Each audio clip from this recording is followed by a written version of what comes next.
Capítulo 8. Máscaras da Eternidade. As imagens do mito são reflexo das potencialidades espirituais de cada um de nós. Ao contemplá-las, evocamos os seus poderes em nossas próprias vidas. Morse, tendo entrado em contato com diversas visões de mundo, tendo mergulhado em tantas culturas, civilizações e religiões, você encontrou algo comum a todas elas que gere a necessidade de Deus? Campbell. Todo indivíduo que teve uma experiência com o mistério sabe que há uma dimensão do universo que não corresponde àquela avaliável pelos sentidos. Há uma afirmação pertinente em um dos Upanishads. Quando, diante da beleza do pôr do sol ou de uma montanha, você para e exclama: Ah, você está participando da divindade. Tal momento de participação envolve uma percepção da prodigiosa e pura beleza da existência.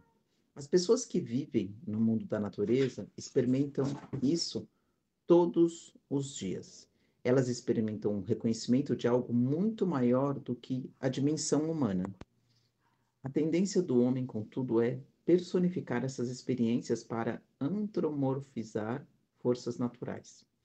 Em nosso modo ocidental de pensar, Deus é visto como fonte última ou causa das energias e do mistério do universo. Mas na maior parte do pensamento oriental e também no primitivo, os deuses são manifestações e provimento de uma energia que é, na verdade, impessoal. Elas não são a fonte dessa energia, elas são um veículo dela. E a força ou qualidade da energia por eles representada determina o caráter e a função do Deus. E há deuses da violência, há deuses da compaixão, há deuses que unem os mundos do invisível e do visível, e há deuses que simplesmente são os protestos de reis ou nações em suas campanhas de guerra. São personificações da energia posta em jogo. Mas a fonte última da energia permanece um mistério. Morris. Sim, como acontece na própria vida. Mesmo em nossas mentes, quando se precisa tomar uma decisão, há uma guerra. Agindo em relação a outras pessoas, por exemplo, pode haver 4 ou 5 possibilidades. A influência da divindade dominante em minha mente determinará minha decisão. Se minha divindade norteadora for brutal, a minha decisão será também brutal. Morris. O que isso tem a ver com a fé? Você é um homem que tem fé, desejo de saber e Campbell, não. Eu não preciso ter fé, eu tenho experiência. Morris, que espécie de experiência?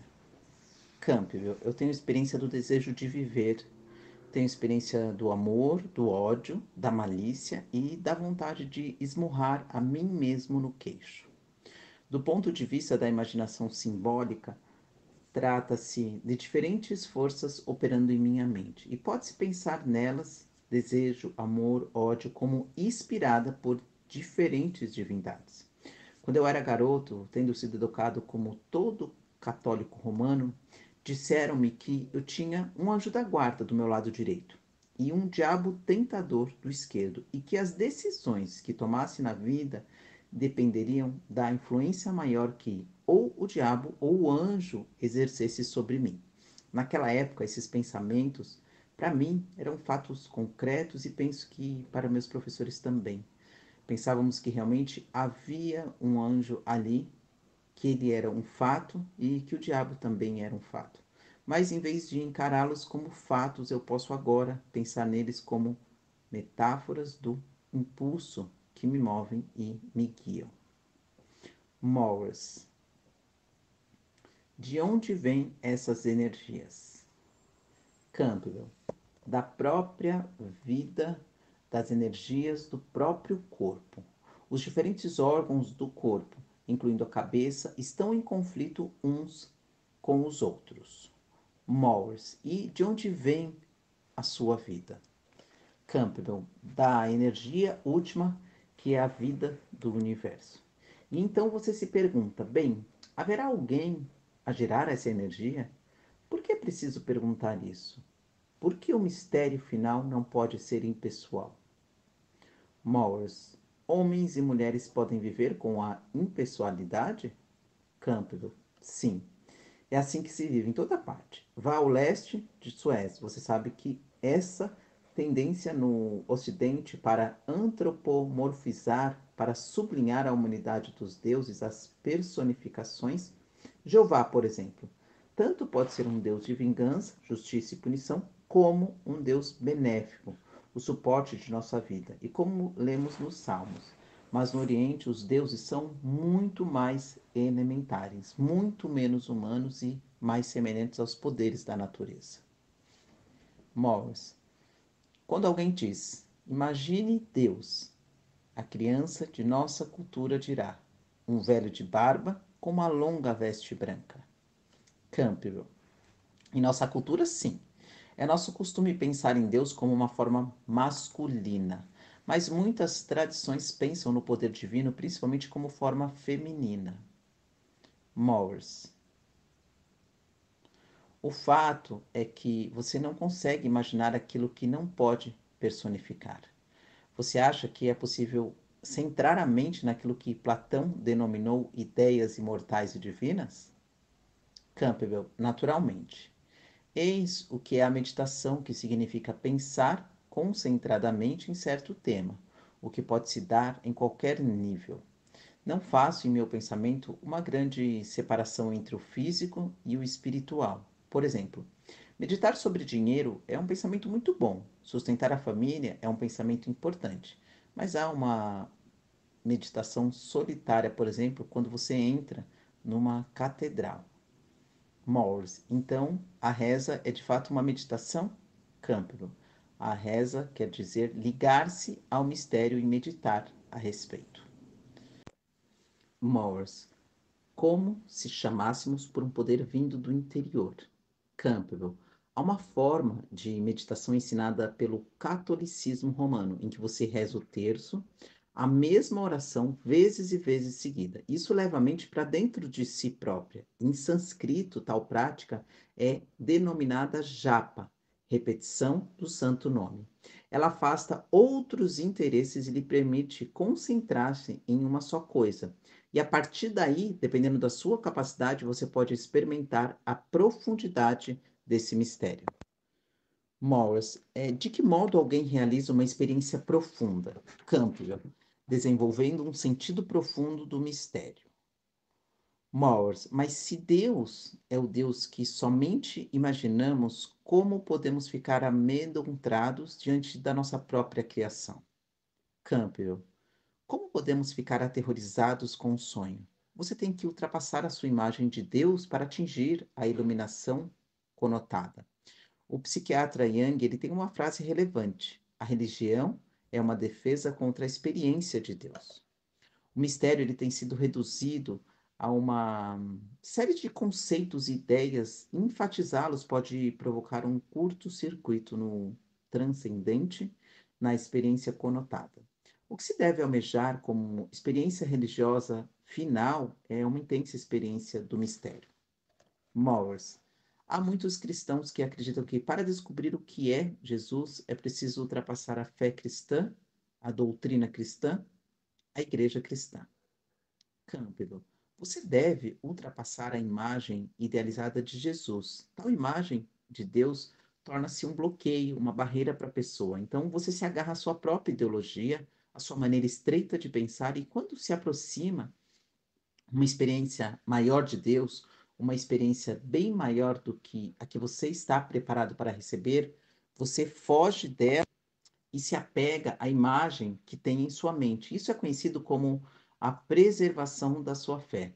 Você conhece a ideia da ascensão do espírito através de diferentes centros ou estágios arquétipos de experiência. E começa-se com experiências animais elementares de fome e voracidade, depois furor sexual e assim vai passando de um domínio físico a outro.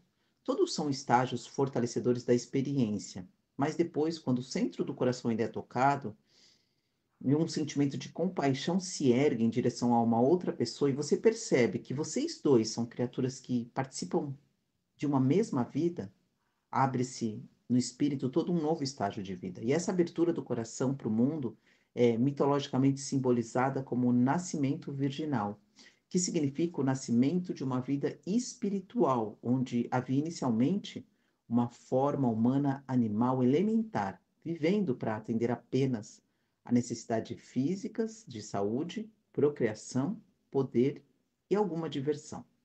Mas aqui chegamos a algo mais significativo: experimentar esse sentimento de compaixão, acordo ou mesmo identidade com alguém ou algum princípio que transcenda o ego e seja aceita como digno de ser reverenciado e servido. Então, é o começo, em definitivo, do apropriado modo de vida e experiência religiosos. Isso pode, então, conduzir à busca de uma experiência completa daquele ser dos seres, do qual todas as formas temporais são um reflexo, busca essa que leva a vida toda. Então, ora, esse fundamento último de todos os seres, ele pode ser experimentado em dois sentidos. Um em que há forma e outro que não contém forma ou há excede. Então, quando você experimenta seu Deus como forma, a sua mente que contempla é ao Deus. Então há um sujeito e um objeto, mas o objetivo místico final é unir-se a Deus. E com isso a dualidade ela é superada e as formas desaparecem. Não há ninguém, nem Deus e nem você. A sua mente, ultrapassando todos os conceitos, dissolveu-se na identificação com o fundamento de seu próprio ser. Porque aquilo a que se refere a imagem metafórica de seu Deus é o mistério último do seu próprio ser, o qual é também o mistério do ser do mundo. E é assim que eu vejo a coisa. Morris. Naturalmente, o âmago da fé cristã é que Deus está em Cristo e que essas forças elementares das quais você está falando encarnaram-se em um ser humano que reconciliou a humanidade com Deus. Campbell, sim, é a ideia gnóstica e budista básica. É aquela que é verdadeira tanto para você como para mim. Jesus, ele foi uma pessoa histórica que percebeu em si mesmo que ele e o que ele chamou de Pai eram um só e viveu o conhecimento do estado crístico em sua própria natureza. Eu lembro-me de certa vez em que eu estava dando uma conferência na qual eu falei sobre viver a partir do sentido do Cristo em nós.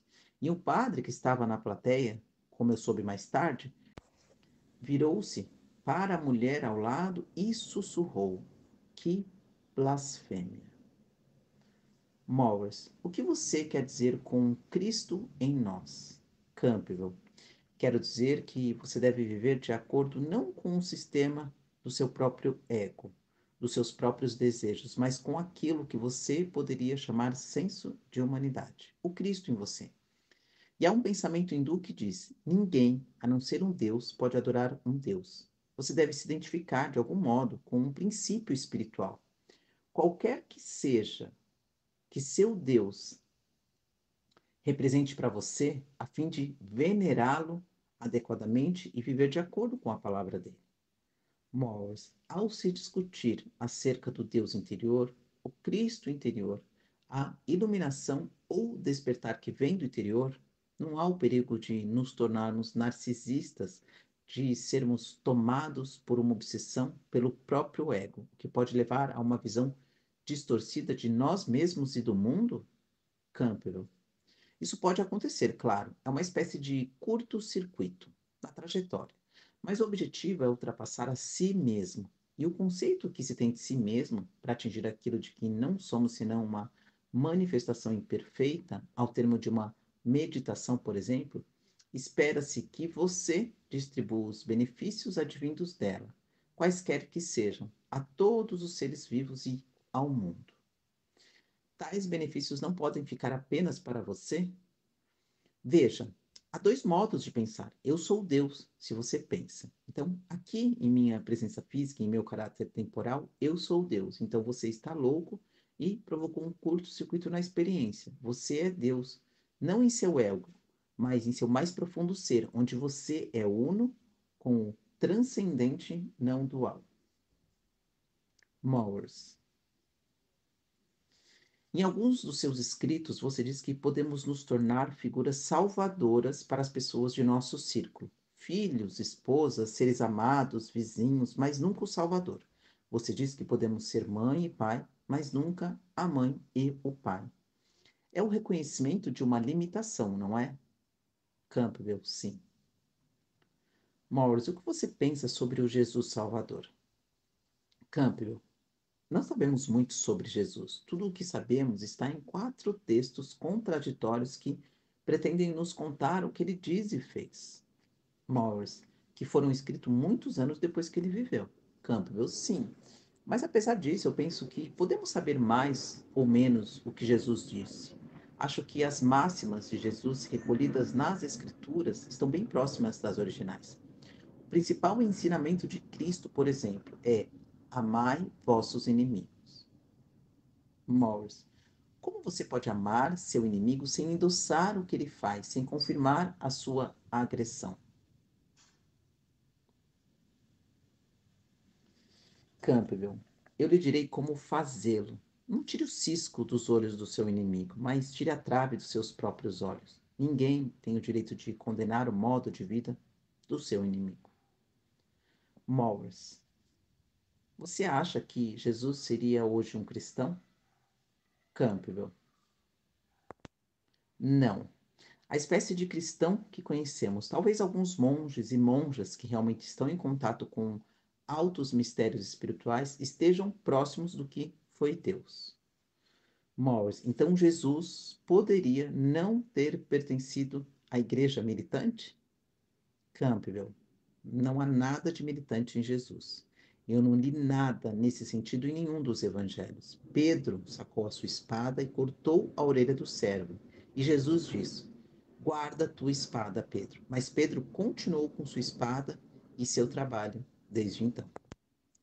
Tenho vivido ao longo do século XX e conheço o que me foi dito. Então, quando era garoto, sobre um povo que ainda não era e nunca tinha sido nosso inimigo, a fim de representá-los como inimigos potenciais e justificar o nosso ataque, foi lançada contra eles uma campanha de ódio, difamação e descrédito, cujos ecos ouvimos até hoje. Morris. E, no entanto, nos disseram que Deus é amor. Uma vez você citou as palavras de Jesus: amai vossos inimigos e orai por aqueles que vos perseguem. Desse modo vos tornarei filhos do vosso Pai, que está nos céus, pois ele faz o sol nascer sobre o mal e o bem, e envia chuva para o justo e o injusto. E tomou essas palavras como sendo o mais alto, nobre e ousado dos ensinamentos cristãos. Você ainda pensa desse modo? Campbell. Eu penso na compaixão como a experiência religiosa fundamental. Quando ela não existe, você não tem nada. Mowers. Eu vou lhe contar o que significa para mim a mais pungente escritura do Novo Testamento. Eu creio, ajuda a minha incredulidade. Eu acredito nessa realidade última que posso e estou vivenciando, mas não tenho respostas para as minhas questões. Acredito na pergunta: há um Deus? Campbell. Alguns anos atrás eu tive uma experiência muito divertida. Eu estava na piscina do Clube Atlético de Nova York, onde fui apresentado a um padre que era professor em uma de nossas universidades católicas. Então, após ter nadado, eu sentei-me em uma dessas cadeiras, tipo espreguiçadeira, de modo a ficar na posição que chamamos de atleta horizontal, e o padre que estava ao meu lado perguntou: então, senhor Campbell, o senhor é padre? Eu respondi: não, padre. E ele perguntou: o senhor é católico? Respondi: eu era, padre. Então ele perguntou, e acho interessante o modo como ele formulou a questão: o senhor acredita em um Deus pessoal? Não, padre, disse-me. E ele replicou: bem, eu suponho que não há como provar, pela lógica, a existência de um Deus pessoal. Se houvesse, padre, qual seria então o valor da fé? Bem, Sr. Campbell, disse ele rapidamente, foi bom tê-lo conhecido. E se foi, senti como se eu tivesse aplicado um golpe de jiu-jitsu. Mas aquela foi uma conversa iluminadora para mim. O fato de um padre católico ter perguntado: Você acredita em um Deus pessoal? Significava para mim que ele também reconhecia a possibilidade de um Deus impessoal, isto é, um fundamento transcendente ou energia em si mesma. A ideia da consciência búdica é a de uma consciência imanente, luminosa, que anima todas as coisas e vidas. Vivemos irracionalmente através de fragmentos daquela consciência, de fragmentos daquela energia. No entanto, o caminho da vida religiosa não é viver de acordo com intenções egoístas para com este corpo e tempo particulares, mas de acordo com aquela consciência mais ampla. Há uma importante passagem no recém-descoberto Evangelho Gnóstico segundo São Tomás. Quando o reino virá? Perguntavam os discípulos de Jesus. Em São Marcos, versículo 13, suponho, lemos que o fim do mundo está por vir. E vale dizer, uma imagem mitológica, a do fim do mundo. Está lá para ser tomada como predizendo um fato real, físico e histórico. Mas na versão de São Tomás, Jesus replica: o reino do Pai não virá, conforme o esperado. O reino do Pai está disseminado pela terra e os homens não o veem. Nesse sentido, eu olho para você agora e o esplendor da presença do Divino chega até mim através de você. Morris, através de mim? Campbell, de você, certamente. Ao dizer, aquele que beber da minha boca se tornará como eu, e eu serei ele. Jesus está falando do ponto de vista daquele ser dos seres, a que chamamos Cristo, que é o ser de todos nós. Todo aquele que vive essa relação é como Cristo. Todo aquele que traz em sua vida a mensagem do Verbo é equivalente a Jesus. E foi o que eu quis dizer. Morris, é isso o que você quer dizer quando afirma que eu estou irradiando Deus para você? Campbell, sim, é isso. Morris, e você irradiando Deus para mim? Campbell, e estou falando seriamente. Morris, eu tomei a sério. Realmente eu sinto que há divindade no outro. Campbell, não somente isso, mas aquilo que você está expressando nessa conversa e aquilo que você está procurando mostrar é uma manifestação desses princípios espirituais. Desse modo, você é o veículo, o instrumento. Então você está radiante de espírito. Morris, isso é verdade para todos? Campbell, é verdade para todo aquele que alcançou em sua vida o nível do coração. Morris, você acredita realmente que há uma geografia da psique? Campbell, essa é uma linguagem metafórica, mas você pode dizer que algumas pessoas estão vivendo no nível da sexualidade, suas vidas se reduzem a isso. É o sentido da vida para elas. Essa é a filosofia de Freud, não é? Então, você se volta para a filosofia adleriana da busca de poder, segundo a qual toda a vida está centrada em obstáculos e superação de obstáculos. Bem, certamente é uma vida muito boa e também pode representar uma forma de divindade, embora esteja no nível animal. Depois, vem outra espécie de vida que envolve a doação de si mesmo aos outros. E este é um dos caminhos simbolizados na abertura do coração. Morris, qual é a fonte dessa vida? Campbell, ela deve ser o reconhecimento de sua vida no outro, de uma única vida em nós dois. Deus é uma imagem para essa única vida. Perguntamos a nós mesmos de onde vem essa vida. E as pessoas que pensam que todas as coisas devem ter sido feitas por alguém concluirão: bem, Deus a fez, então Deus é a fonte de tudo. Morris, e o que é religião? Campbell, a palavra religião significa religio, religar. Se dizemos que há uma única vida em nós ambos, então a minha existência separada foi ligada a uma vida una, religio, religada. Isso está simbolizado nas imagens da religião que representam aquela união. Morse. Jung, o famoso psiquiatra, diz que um dos mais poderosos símbolos religiosos é o círculo. E ele diz que o círculo é uma das grandes imagens primordiais da humanidade, que, ao nos determos sobre este símbolo, estamos analisando o próprio eu. O que pensa disso? Campbell. O mundo todo é um círculo. Todas as imagens circulares refletem a psique de modo que há uma relação entre essa forma geométrica e a real estruturação de nossas funções espirituais. Quando o mago ele quer realizar a sua magia, ele traça um círculo ao redor de si mesmo, e é dentro desse círculo limitado, dessa área hermeticamente fechada para o exterior, que os poderes, até aí perdidos do lado de fora, podem ser postos em jogo. Morse. Lembro-me de ter lido sobre um chefe índio que disse: quando acampamos, nós o fazemos num círculo. Quando a águia constrói um ninho, este fica em um círculo. Quando olhamos para o horizonte, ele está em um círculo. Os círculos são muito importantes para alguns índios, não são? Campbell. Sim, mas também o são em muito do que herdamos da mitologia sumeriana.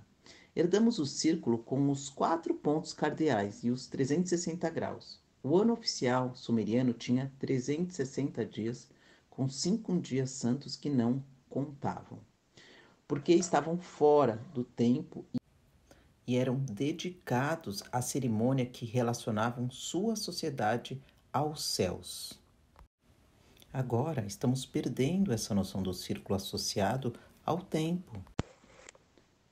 Porque temos o tempo digital em que você não percebe o tempo passando. Fora do digital, você tem a sensação do escoamento do tempo.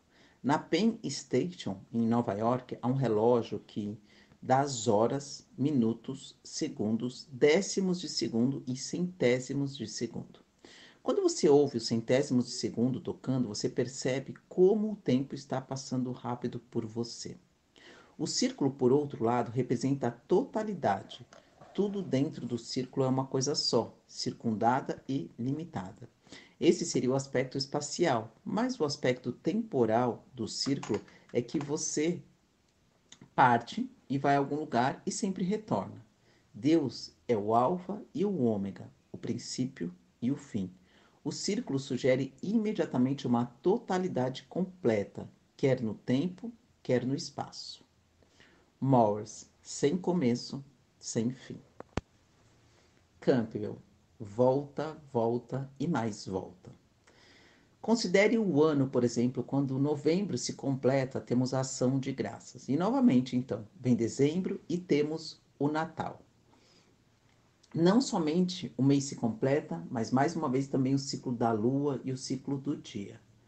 Apercebemos-nos disso quando olhamos para nossos relógios e vemos o ciclo do tempo. É a mesma hora, mas um outro dia. Morse. A China costumava chamar-se o Reino do Centro. E os astecas faziam uma afirmação semelhante sobre sua cultura. Eu imagino que toda cultura que usa o círculo como representativo da ordem cosmológica se coloque a si mesma no centro. Então, na sua opinião, por que o círculo se tornou tão universalmente simbólico? Campbell, porque ele é experimentado por você o tempo todo. O dia, o ano, as suas saídas para a aventura, a caça ou qualquer coisa, e o seu retorno para casa. E há também uma experiência mais profunda, o mistério do útero e da sepultura. Então, quando as pessoas são enterradas, o que se visa é o renascimento. Eis a origem da ideia do sepultamento: é colocar alguém de volta no útero da Mãe Terra para o renascimento. Imagens muito primitivas da deusa mostram-na como uma mãe recebendo a alma de volta. Morris. Quando li Seus livros As Máscaras de Deus e O Caminho dos Poderes Animais de A Imagem Mítica, eu deparei frequentemente com imagens do círculo, em que este aparecia ou em desenhos mágicos ou na arquitetura, em imagens tanto antigas como modernas. Aparece nos templos indianos em forma de abobada, nas gravaturas paleolíticas em rochas da Rodésia, nas pedras do calendário dos astecas e nos antigos escudos de bronze dos chineses e nas visões do profeta Ezequiel do Velho Testamento, que fala sobre a roda no céu. Enfim, eu tenho convivido com essa imagem e este anel, minha aliança de casamento, é um círculo também. O que ele simboliza? Campbell, depende de como você interpreta o casamento.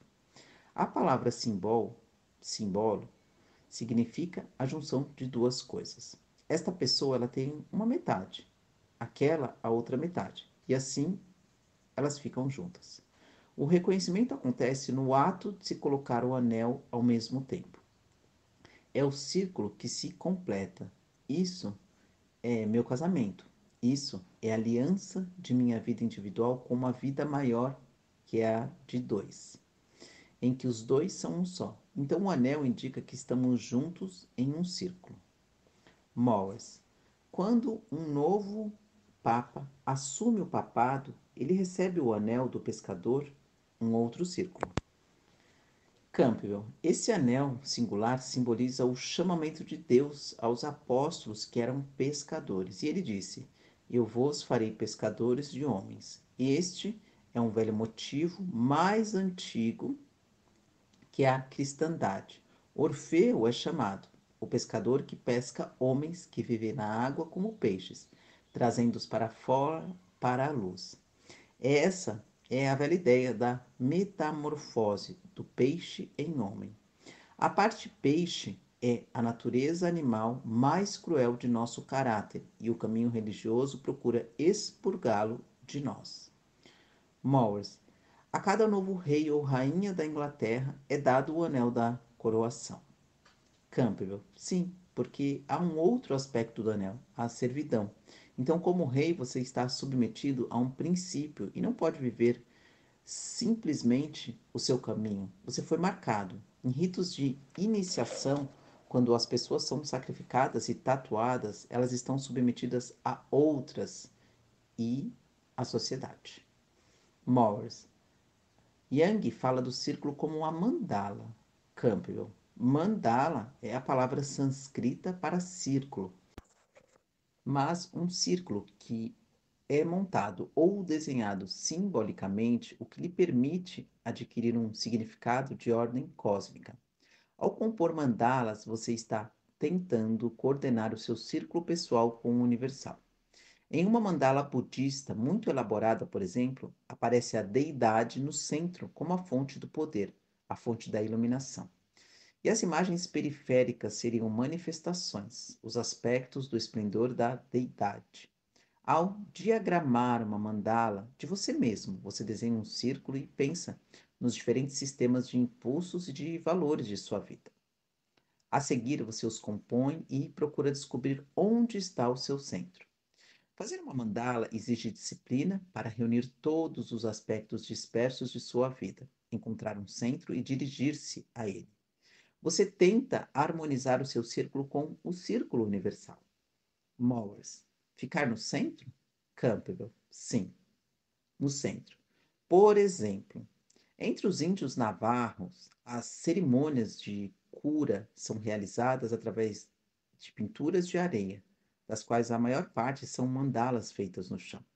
A pessoa que deve ser curada, movimentando-se dentro da mandala como se tivesse se movendo num contexto mitológico, com o qual deverá identificar-se, se ela se identifica com o poder simbolizado.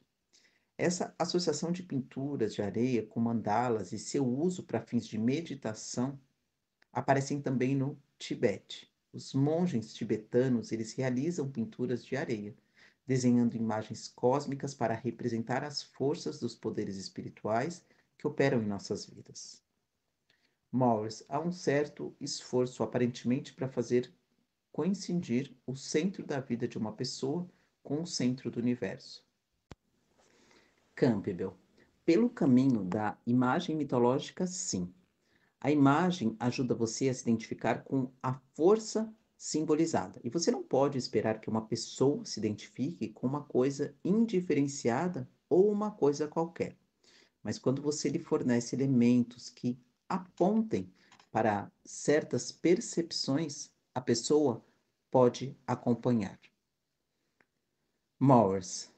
Há uma teoria de que o Santo Graal representou o centro da harmonia perfeita, a busca da perfeição, totalidade e unidade.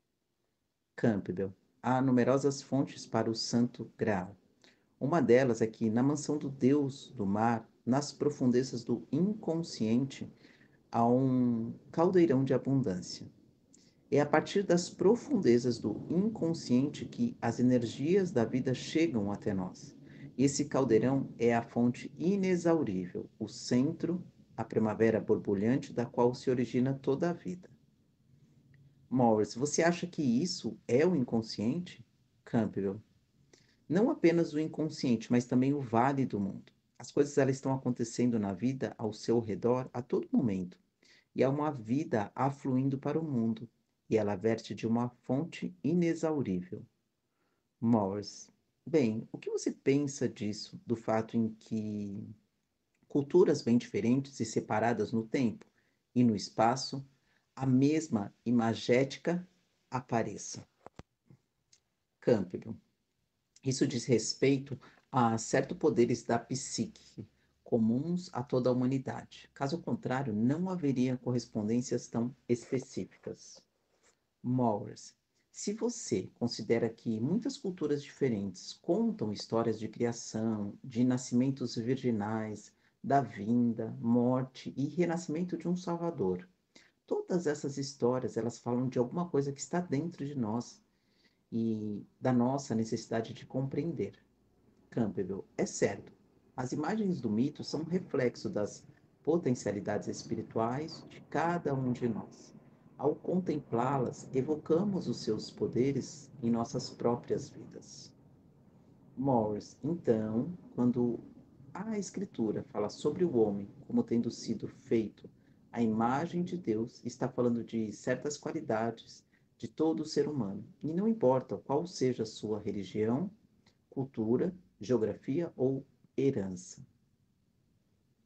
Campbell, Deus seria a ideia quintessencial do homem. Morris, a necessidade primordial. Campbell, nós somos todos feitos à imagem de Deus, que é o arquétipo último do homem. Morris, Eliot fala do ponto imóvel do mundo giratório, onde movimento e repouso estão juntos. O centro onde o movimento do tempo e a imobilidade da eternidade estão juntos. Campbell é o centro inexaurível representado pelo Graal. Quando a vida ingressa no ser, não há nem medo e nem desejo, apenas vir a ser. Então, o ser ele começa a existir e a sentir medo e desejo. Então, quando você consegue livrar-se do medo e do desejo e retorna ao lugar do seu vir a ser, aí você está no caminho certo. O Ed diz que a divindade ela é efetiva nos vivos e não nos mortos. No vir a ser e no que é mutável, não naquilo que já foi feito e ficou consolidado. Desse modo, a razão afirma ele relaciona-se com o esforço em direção ao divino através do vir a ser e do mutável. Enquanto a inteligência se move no campo do estabelecido, daquilo que é conhecível e conhecido, para desse modo traçar o perfil de uma vida. Porém, a meta da busca do autoconhecimento encontra-se naquele ponto de combustão, em você mesmo, naquele transformar-se que está em você mesmo, que é inocente dos bens e dos males, já estabelecido no mundo e, portanto, destituído de desejo e medo. Essa é a condição do guerreiro de plena coragem, indo para a guerra, é a vida em movimento, é a essência do miticismo, tanto da guerra como do crescimento de uma planta. Eu penso na grama. Você sabe, a cada 2 semanas vem um camarada com um cortador de grama e a deita fora. Eu suponho que a grama pudesse dizer: pelo amor de Deus, qual é a utilidade de crescer se você continua a me cortar? Em vez disso, ela continua a crescer. Eis o sentido da energia do centro. Eis o significado da imagem do Graal, da fonte inexaurível da causa primeira, sendo ela a geradora do ser, e não se preocupa com o que acontece a partir daí. O que conta é o dar-se ao ser. Este é o momento da vida emergindo em você. Isso é o que todos os mitos procuram dizer.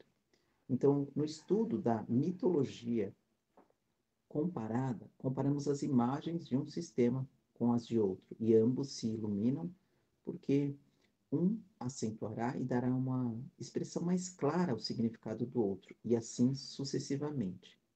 Eles se esclarecem uns aos outros.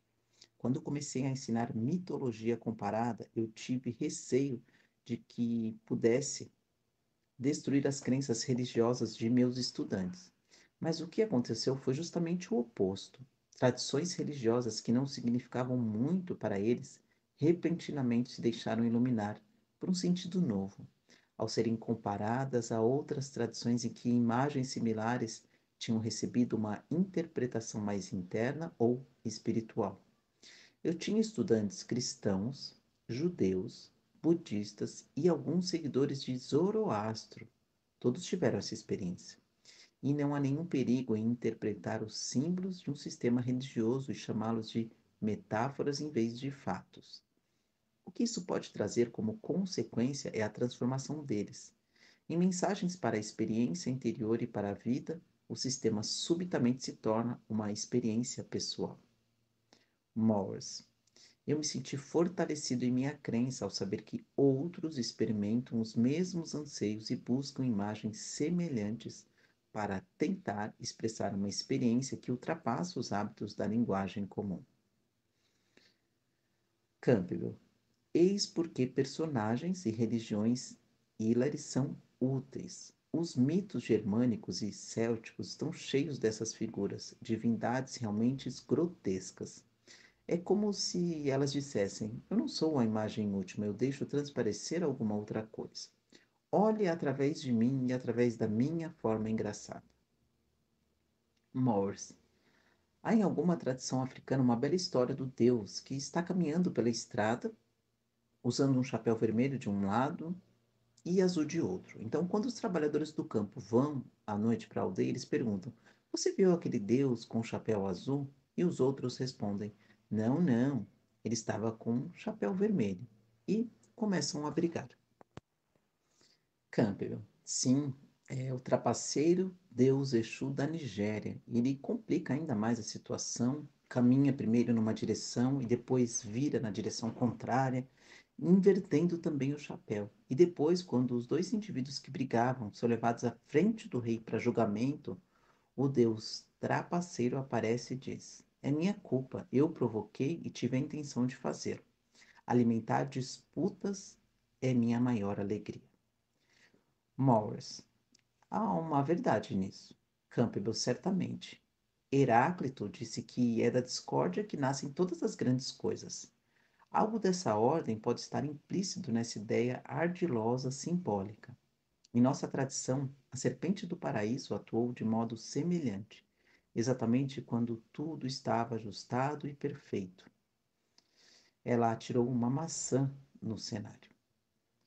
Seja qual for o seu sistema de ideias, ele não tem como abranger toda a vida em sentido ilimitado. Então, quando você pensa que tudo está exatamente em seu lugar, aquele pregador de peças aparece e tudo vai pelos ares, você se altera e assim a história se repete. Morris, noto que quando conta essas histórias, Joseph, você o faz com humor. Parece que sempre se diverte com elas, mesmo que falem de coisas estranhas e cruéis. Campbell. Uma diferença-chave entre a mitologia e a nossa religião judaico-cristã é que é imagética da mitologia e é apresentada com humor. Você percebe que a imagem é símbolo de algo, que você está distante disso. Mas em nossa religião, tudo é tedioso e muito sério. Você não pode brincar com Jeová. Morris, como você explica o que o psicólogo Maslow chamou de experiências culminantes e o que James Joyce chamou de epifânias? Campbell. Bem, elas não são a mesma coisa. A experiência culminante refere-se a momentos reais de sua vida, em que você experimenta sua relação com a harmonia do ser. Então, as minhas experiências culminantes, aquelas que eu soube que o eram somente depois de vivê-las, vieram todas de jogos esportivos. Morris, qual foi o ponto culminante de sua experiência? Campbell, quando eu estava correndo em Colômbia, eu fiz duas corridas belíssimas e no meio da segunda corrida eu sabia que ia vencer, embora não houvesse razão alguma para acreditar nisso. De fato, eu estava estarrecido com o desempenho do líder, que seguia 30 jardas à minha frente, mas eu simplesmente sabia, e essa foi a minha experiência culminante. Ninguém pode me derrotar aquele dia. Isso é estar em plena forma e realmente sabê-lo. Acho que eu nunca tinha feito algo em minha vida de maneira tão competente quanto aquelas duas corridas de que participei. E foi a experiência na qual realmente estive em meu ponto máximo e eu consegui um desempenho perfeito. Morris, nem todas as experiências culminantes são físicas. Campbell, não há outras espécies de experiências culminantes, mas aquelas são as que vêm à minha mente quando penso nisso. Morris, e sobre as epifânias de James Joyce? Campbell, bem, isso é algo muito especial. A fórmula de Joyce para a experiência estética é que ela não leva a querer possuir o objeto. Há um trabalho de arte que o leva a querer possuir o objeto representado e ele chama de pornografia. A verdadeira experiência estética tampouco provoca em você a crítica ou a rejeição do objeto. A isso ele chama didática ou crítica de arte. A experiência estética é uma simples contemplação do objeto. Joyce diz que você põe uma moldura ao redor do objeto e o vê primeiramente como uma coisa, e vendo desse modo você toma consciência da relação entre as partes, de cada parte com o todo e deste com cada uma das partes. Então, este é o fator estético essencial, o ritmo harmonioso das relações. E quando o artista ele fisgou um ritmo feliz, você experimenta o esplendor. Você foi pego num rapto estético. É a epifânia. É o que, em termos religiosos, poderia ser pensado como a revelação do princípio crístico em todas as coisas. Morris, a face do santo contemplando Deus? Campbell, não importa quem seja, você poderia considerar alguém em quem pensasse, até como um monstro. A experiência estética ela transcende ética e didática. Morris, é o ponto em que discordo de você. Parece-me que, para experimentar a epifânia, o objeto que você contempla, mas não deseja possuir, deve ser belo de alguma maneira. Momentos atrás, falando sobre sua experiência culminante na corrida, você disse que ela foi bela. Belo é um conceito estético. Beleza é harmonia. Campbell, sim. Morris, e você disse ainda que ela existe também nas Epifânias de Joyce e que diz respeito à arte e à estética. Campbell, sim. Morris, parece-me que elas são a mesma coisa, já que ambas são belas. Como você pode contemplar um monstro e ter uma epifânia? Campbell, há uma outra emoção associada à arte, que não é a da beleza, mas a do sublime. O que chamamos de monstro pode ser experimentado como sublime. Ele representa poderes tão grandes que formas de vida normais não podem albergar. Uma imensa vastidão de espaço é sublime. Os budistas sabem como conseguir este efeito ao buscarem a localização para os seus templos e que geralmente ficam em altas colinas. Por exemplo, alguns jardins de templos no Japão são projetados de modo a que você primeiramente vá experimentando a proximidade, a harmonia íntima. Enquanto isso, você está subindo até que subitamente ultrapassa um limite. E a extensão do Oriente se abre e, de algum modo, com o minguar do seu próprio ego, sua consciência se expande para uma experiência do sublime. Uma outra modalidade do sublime é a da energia prodigiosa, a força e o poder. Então, eu conheci um bom número de pessoas que estavam na Europa Central, durante o auge dos bombardeios anglo-americanos em suas cidades. E muitos deles descreveram essa experiência desumana, não apenas como terrível, mas também como sublime. Morris. Uma vez eu entrevistei um veterano da Segunda Guerra Mundial e eu conversei com ele sobre a sua experiência na Batalha de Bulge e naquele amargo inverno, pouco antes de acontecer o assalto alemão. Perguntei: quando você recorda esse fato, como ele lhe parece? E ele respondeu: foi sublime. Campbell. Então o monstro aparece como uma espécie de Deus. Morris. E por monstro você entende. Campbell. Quando falo monstro, eu quero dizer alguma presença horrível, uma aparição que abala todos os nossos modelos de harmonia, ordem e conduta ética. Por exemplo, Vishnu, no fim do mundo, ele aparece como um monstro. Lá está ele, devastando o universo, primeiro com fogo e depois com sangue torrencial que extingue o fogo e todas as coisas. Nada resta senão cinzas. Então todo o universo e tudo que era vivo nele fica totalmente destruído. É Deus no papel de destruidor. Então tais experiências, elas ultrapassam julgamentos éticos ou estéticos. A ética é eliminada. Isso porque em nossas religiões, com a ênfase dada ao humano, há também um destaque para o ético. Deus é qualificado como bom. Não, não, Deus é horrível. Nenhum Deus capaz de inventar um inferno pode ser candidato ao exército de salvação. Pense no fim do mundo. Mas há um dito muçulmano sobre o anjo da morte. Quando se aproxima o anjo da morte é terrível. Quando alcança você, é uma bem-aventurança. Então, nos sistemas budistas, especialmente os do Tibete, os Budas da meditação, eles aparecem sob o duplo aspecto: um pacífico, outro colérico. Então, se você se apegar fortemente ao seu ego e ao seu pequeno mundo temporal de mágoas e alegrias, querendo preservar uma vida desejada, aparecerá o aspecto colérico da deidade. Esta será terrível, mas no momento em que seu ego se desprende e se entrega, aquele mesmo Buda é experimentado como doador de felicidade. Morse.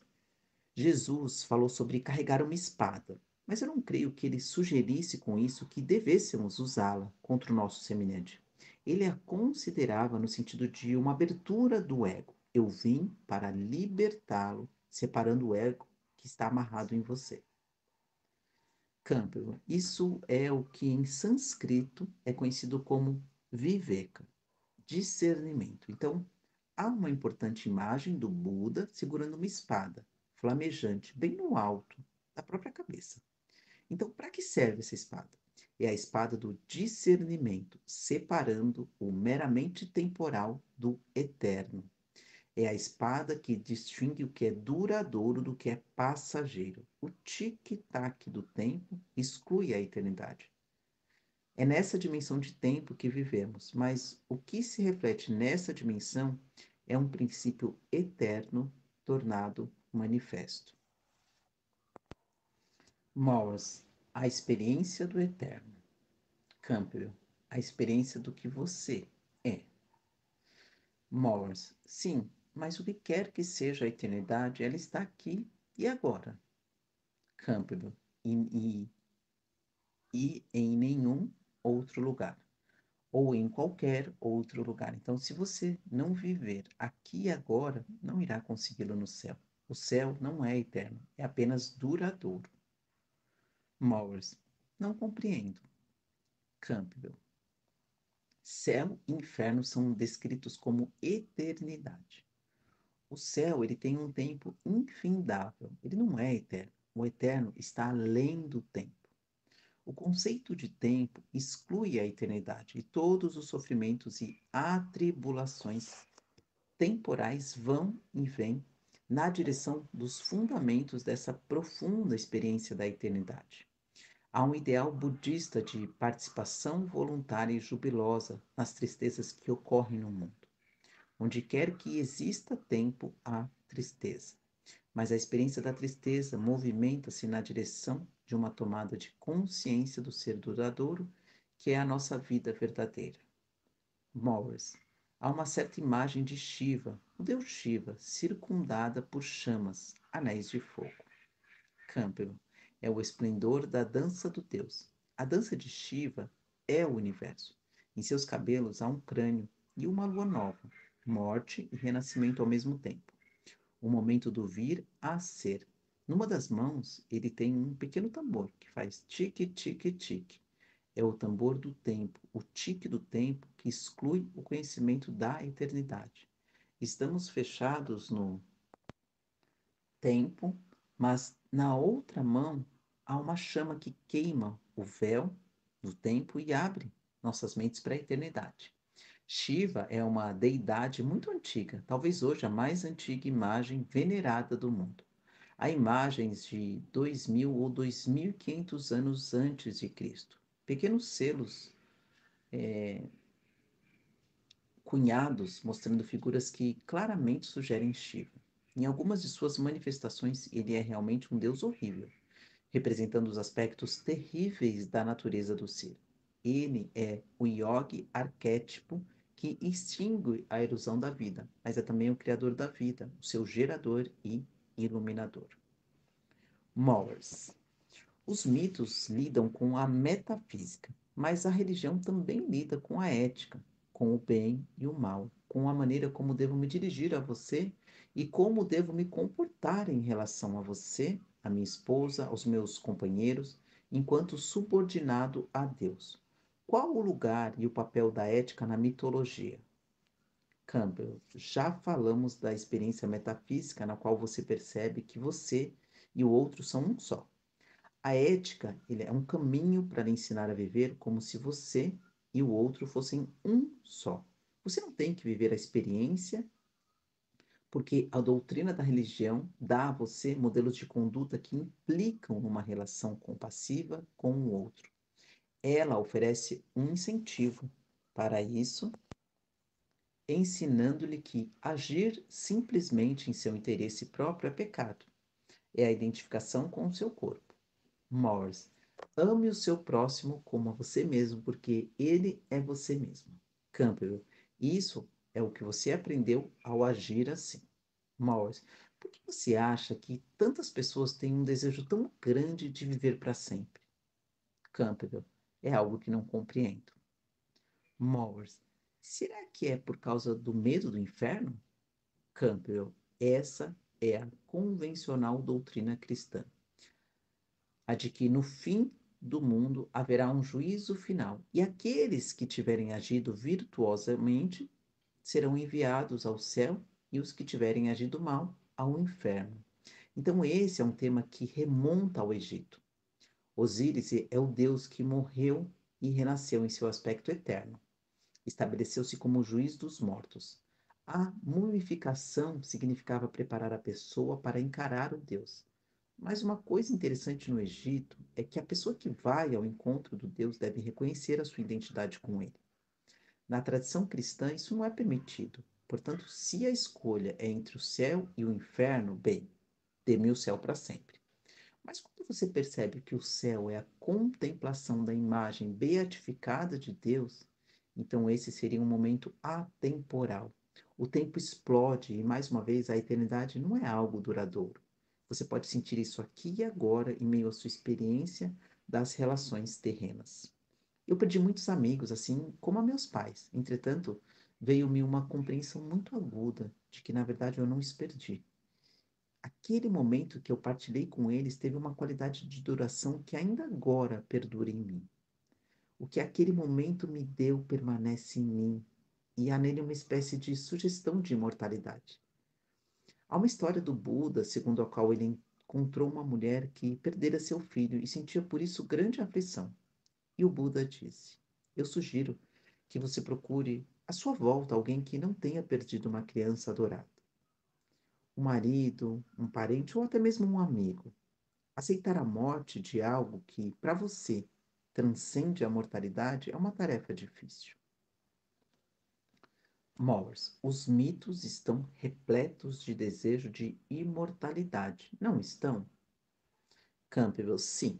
Entretanto, quando a imortalidade é mal compreendida, como se fosse um corpo duradouro, isso se torna um ato desvirtuado. Então, por outro lado, quando a imortalidade é compreendida como a identificação com o que há de eternidade em sua vida de agora, então aí sim você tem algo valioso.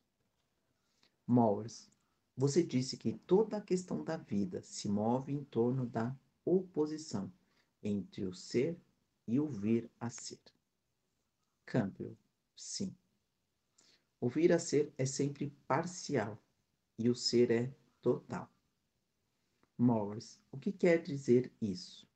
Campbell, bem, digamos que você vai se tornar um homem completo. Então, nos primeiros anos de vida, você é uma criança, o que corresponde a apenas uma fração do ser humano. Depois de alguns anos, você é um adolescente. Isso é certamente mais uma fração do ser. Então, na maturidade, você é ainda incompleto. Não é uma criança, mas ainda não é velho. Nos Upanishads há uma imagem da energia original concentrada, responsável pela grande explosão da criação que produziu o mundo, destinando todas as coisas à fragmentação temporal, mas ver, através dos fragmentos do tempo, o poder total do ser original. Essa é a função da arte. Morris. A beleza é uma expressão daquele arrebatamento de estar vivo? Campbell. Cada momento deveria ser uma experiência como essa. Morris. E o que vai ser de nós amanhã não é importante comparado com tal experiência. Campbell. Este é o grande momento, Bill. O que estamos tentando fazer, de certo modo, é aprender a essência do nosso assunto através dos meios parciais de que dispomos para expressá-lo. Morris, mas se não podemos escrever Deus, se nossa linguagem não é adequada, como é que erguemos essas construções sublimes? Como criamos essas obras de arte que refletem o que os artistas pensam de Deus? Como fazemos isso? Campbell, ora, é o que a arte reflete, o que os artistas pensam de Deus, a experiência de Deus que tem as pessoas. Mas o mistério último, imponderável, está além da experiência humana. Morris, portanto, o que quer que experimentemos, temos de expressar em uma linguagem que não é apropriada à situação. Campbell, é isso. Eis a função da poesia. Ela é uma linguagem que deve ser assimilada aos poucos, cuidadosamente.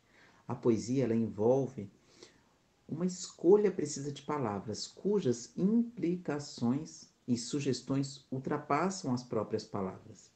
Graças a isso, você experimenta o esplendor, a epifânia, que é uma aparição da essência. Morris. Portanto, a experiência de Deus está além do que podemos escrever, mas nos sentimos compelidos a tentar descrevê-la? Campbell. Correto. Chopin, em seu esplêndido ensaio intitulado Sobre a aparente intencionalidade no destino do indivíduo, assinala que, quando você alcança uma idade avançada e olha para o tempo de vida que ficou para trás, pode lhe parecer que este teve uma ordem e um plano consistente, como se concebidos por algum romancista. Acontecimentos que, quando ocorreram, pareciam acidentais e passageiros, transformam-se em fatores indispensáveis na composição do enredo. Então, quem compôs esse enredo? Chopin sugere que, assim como seus sonhos se engendram a partir de um aspecto seu que é ignorado por sua consciência, toda a sua vida é engendrada pela vontade que há em você. E assim como as pessoas que você teria conhecido por mero acaso transformam-se em agentes importantes na estruturação da sua vida. E você também terá servido sem o saber como um agente atribuidor de significação às vidas de outras pessoas. Então, o sistema todo movimenta-se e ajusta-se como uma grande sinfonia em que cada coisa, inconscientemente, estrutura as demais. E Chopin conclui que é como se nossas vidas fossem as imagens do grande sonho de um único sonhador, em que todos os personagens do sonho sonhassem também. Então, desse modo, tudo se liga a tudo, movido por uma vontade de vida que é a vontade universal da natureza.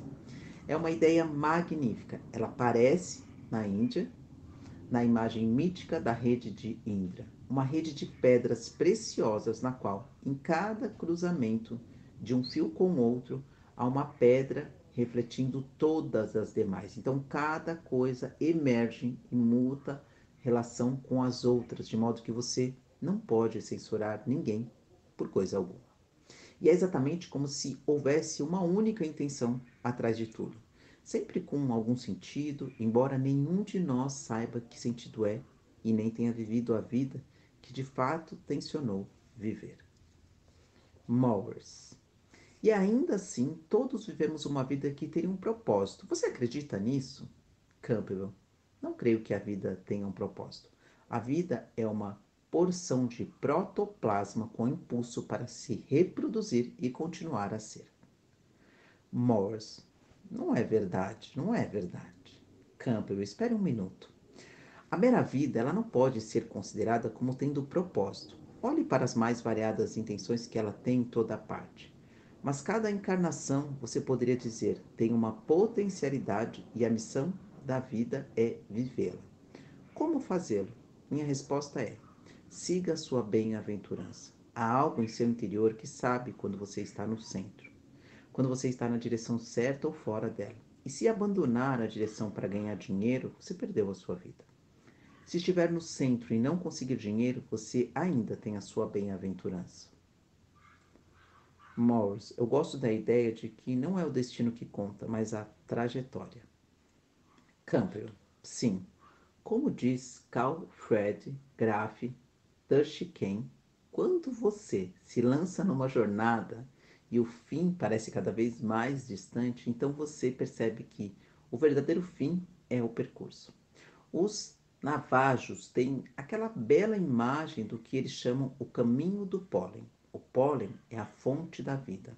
O caminho do pólen é o caminho para o centro.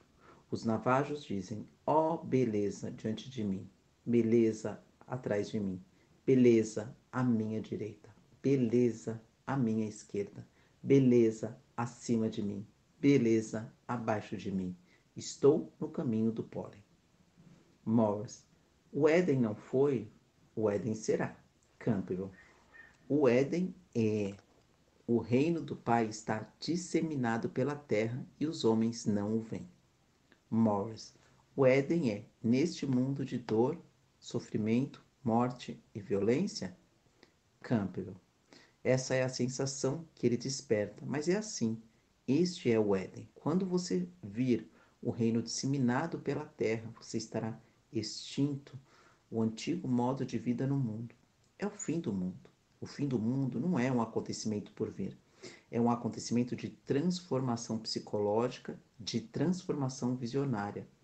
Você não vê um mundo de coisas sólidas, mas um mundo de radiância. Morris. Interpretei aquela afirmação poderosa e misteriosa. A palavra se fez carne como o princípio eterno que se encontra na trajetória humana, em nossa experiência. Campbell. E você também pode encontrar a palavra em você mesmo. Morris. Onde encontrá-la se não em você mesmo? Campbell. Já foi dito que a poesia consiste em permitir que a palavra seja ouvida para além das palavras. E Goethe diz: todas as coisas são metáforas. Tudo o que é transitório não é senão uma referência metafórica. Eis o que todos somos. Morris. Mas como alguém pode cultuar uma metáfora, amá-la e morrer por ela? Campbell. É o que as pessoas fazem por toda parte. Morrem por metáforas.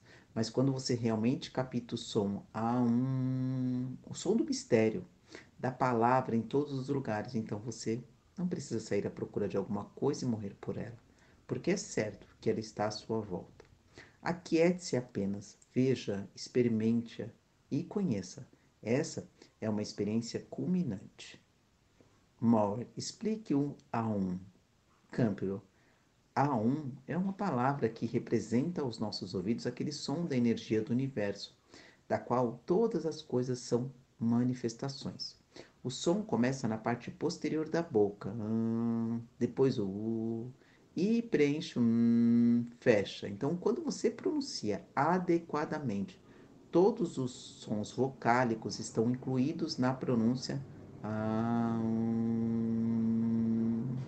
as consoantes são tomadas aqui simplesmente como interrupções do som vocálico essencial. Então, todas as palavras são, portanto, fragmentos de A1, assim como todas as imagens são fragmentos das formas. A1 é um som simbólico que coloca você em contato com o ser reverberante que é o universo. Se ouvisse algum dos registros dos monges tibetanos cantando A1, você saberia exatamente o que a palavra significa. É o A1 de estar no mundo, estar em contato com isso, captar-lhes o sentido e a experiência culminante de tudo. A1, o nascimento, a vinda ao ser e a dissolução que reinicia o ciclo. O A1 é chamado a sílaba de 4 elementos, A, U, M. E qual é o quarto elemento? O silêncio do qual brota a e ao qual retorna, ou seja, é o que subjaz a ele. Minha vida é o A1, mas há também um silêncio subjacente. Eis o que chamaríamos o imortal. Aqui está o mortal, e lá o imortal, e não haveria aquele se não houvesse este. Deve-se fazer uma diferenciação entre o aspecto mortal e o imortal, na existência de cada indivíduo. Na experiência com meus pais, que já se foram, eu pude compreender que há algo que transcende o que foi nossa relação temporal. Naturalmente, houve certos momentos nessa relação em que eu pude perceber de maneira evidente o que ela significava. E eu lembro-me claramente de alguns deles. Eles destacavam-se como momentos de epifânia, de revelação e de esplendor. Morse, o significado é essencialmente indizível. Campbell, sim. As palavras são sempre qualificações e limitações. Morse, e assim mesmo, Joseph, todos nós, fracos seres humanos, acabamos ficando com essa linguagem miserável, embora bela, mas limitada, para se tentar descrever. Campbell, é certo, eis porque é uma experiência culminante romper com tudo isso, às vezes, e perceber.